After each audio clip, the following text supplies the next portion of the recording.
You think that tennis is about expressing yourself, doing your thing. You don't know what tennis is. What is it? 국내에선 콜미 바이 유어 네임의 감독으로 인지도가 올라간 루카 구아다니노 감독이 근래 할리우드에서 가장 핫한 배우 중 한 명인 젠데이아 콜먼과 함께 신작 챌린저스로 돌아왔습니다. 그것도 스포츠 영화로 말이죠. 아니, 솔직히 스포츠 영화라는 틀에 가두어 놓기에는 작품이 담고 있는 여러 비유나 미장센, 인물들의 서사와 심리가 생각보다 더 방대하면서도 촘촘해서 놀랐습니다. 제가 루카 구아다니노 감독의 많은 작품을 봐오진 않았지만 콜미 바이 유어 네임이나 본즈 앤 올, 서스페리아를 보며 느낀 특징은 대사 하나하나에 다양하게 해석할 수 있을 만한 단어나 문장으로 인물들의 심리를 대변하고 그 인물들의 심리를 표현할 때 나오는 배경이나 소품들로 묘한 감정들을 섬세하게 그려내는 탁월한 감각을 지닌 인물이라고 생각을 했는데, 어떻게 보면 이와 정반대로 땀냄새 가득하고 힘과 기술, 에너지가 맞부딪히며 승리를 향해 달려가는 치열함을 그리는 스포츠를 소재로 작품을 만들었다고 했을 때 신선하기는 했었습니다. 이와 더불어 테니스라는 소재 자체가 국내에선 그렇게까지 인기 스포츠가 아니기도 해서 어떻게 보면 작품을 재미있게 관람할 수 있을까에 대한 고민도 했었는데, 이는 사실 모두 기우였습니다. 작품의 배경음악들과 편집은 세련되고 감각적이었으며 작품을 이끌어가는 세 주연 배우들의 연기는 모두 제각기 다른 모습으로 매력적이고 훌륭했습니다. 스포츠 소재답게 인물들의 괴성과 신음, 라켓과 공이 부딪히며 나는 소리와 스텝을 밟는 소리, 그 외의 여러 효과음은 현장감을 높이고 무엇보다 감독 특유의 섬세하고도 어떻게 보면 파격적인 관계를 스타일리시하게 연출했죠.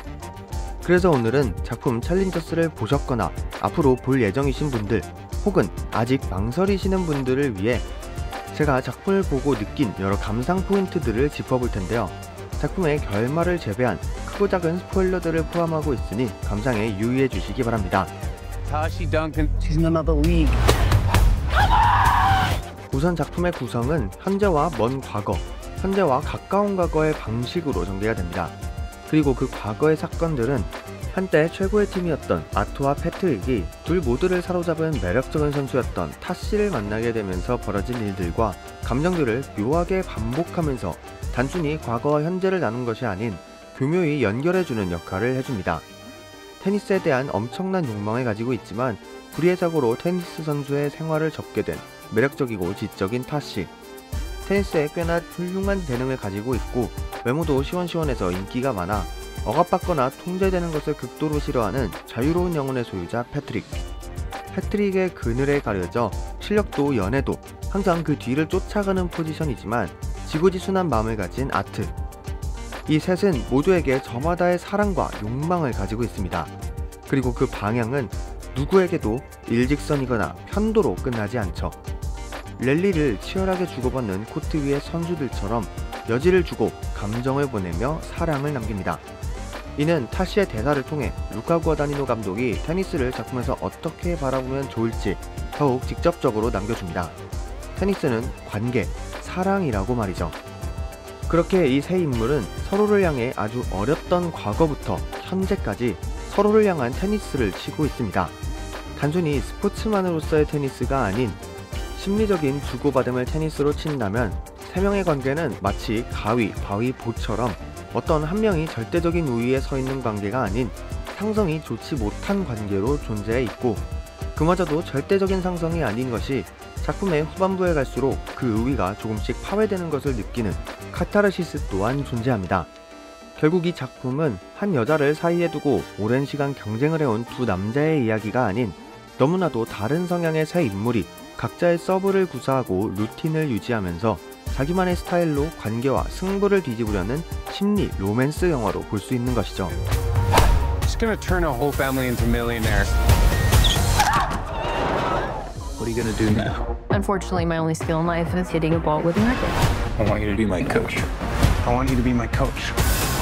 이렇게 작품의 스토리가 현재와 과거를 반복해서 넘나들며 각각의 등장인물들과 사건을 통한 관계와 심리를 강조하면 두 시간선에 같은 인물을 비교해보는 재미도 있지만, 한편으론 이런 방식이 계속해서 반복되다 보니 어쩌면 조금은 몰입감을 의도적으로 무너뜨리는 부분도 있는데요.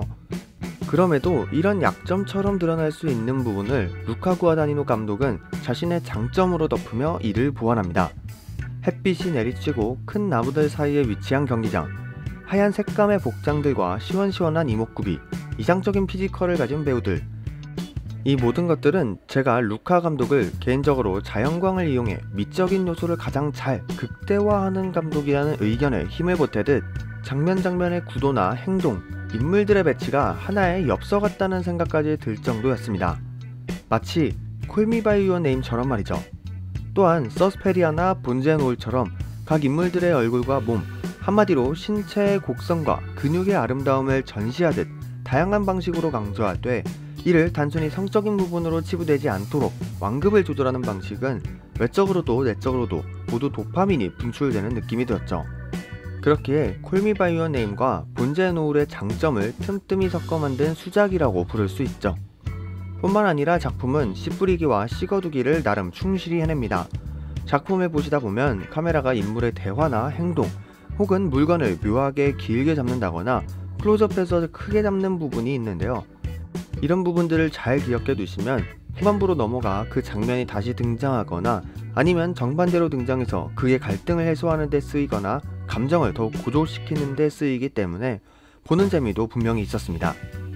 특히 이 작품이 현재의 시점, 그러니까 어린 날의 절친이었지만 선수 인생 황혼기를 맞이해 앙숙이자 라이벌이 되어버린 아트와 패트릭이 테니스 챌린저스급 대회 결승에서 맞붙은 현재를 기준으로 과거를 보여주는데 경기의 양상과 타씨의 심경이 과거로 넘어간 시점의 연장선이기 때문에 더더욱 씨 뿌리기와 씨 거두기가 성공적으로 이루어집니다. How often does this happen?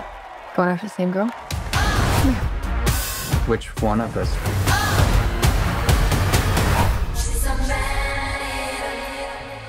물론 챌린저스를 굉장히 좋게 보기는 했지만 아쉽다고 느낀 점이 아예 없는 것은 아닙니다. 우선 15세 관람 기준 등급 치고도 노골적인 성적인 묘사나 노출의 수위가 적지 않아서 오히려 청소년 관람 불가 등급에 더 가깝지 않았나 하는 의문점도 들고 몇몇 장면에선 배경음악의 사운드가 조금 과해 작품을 몰입하는데 산만하다는 느낌도 들었습니다. 또한 작품의 후반부 아트와 패트릭의 최종 결전을 그리는 장면에선 긴장감 넘치는 장면에 잭 스나이더 감독 같은 슬로우 모션이 걸려있는 장면이 있는데 이 부분 역시 과하다고 생각합니다. 세 인물의 감정선과 서사, 시간 등 충분히 작품에 몰입시킬 요소는 다 갖춰져 있는 상황에서 속도감이 중요한 테니스에 오히려 과한 슬로우를 걸어버리니 되려 역효과가 난 셈이죠. 여러분들은 루카 구아다니노 감독의 신작 챌린저스 어떻게 보셨나요? 그의 작품들 중에선 어떤 작품이 가장 좋으셨나요? 전 개인적으로 챌린저스가 콜미 바이 유어 네임보다는 아쉬웠지만 여전히 특유의 감각과 센스, 캐릭터를 입체적이게 그리는 그의 작품이 좋았던 것 같습니다. 네, 오늘 영상은 여기까지고요. 저는 다음번에 또 다른 영상으로 찾아오도록 하겠습니다. 감사합니다. This is a game about winning the points that matter. I don't need to play mind games with you. I love you. I know.